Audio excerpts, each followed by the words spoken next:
Ang anghel at ang maliit na kasulatan. Pagkatapos nito, isa na namang makapangyarihang anghel ang nakita ko.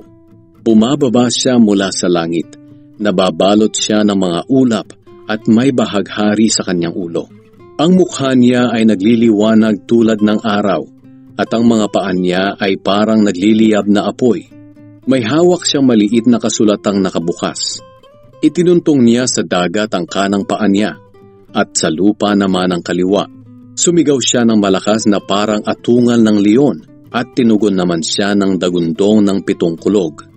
Isusulat ko na sana ang sinabi ng 7 kulog, ngunit may nagsalita sa akin mula sa langit. Ilihim mo ang sinabi ng 7 kulog. Huwag mong isulat.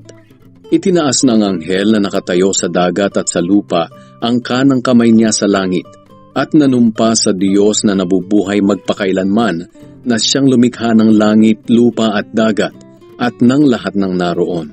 Sinabi ng anghel, hindi na magtatagal ang panahon.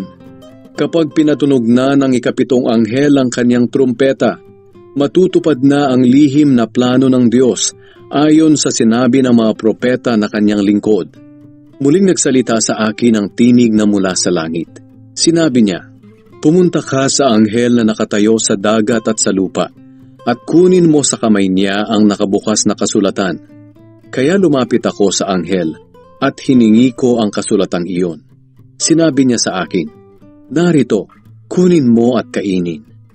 Matamis ito na parang pulot sa bibig mo, ngunit magiging mapait sa tiyan mo.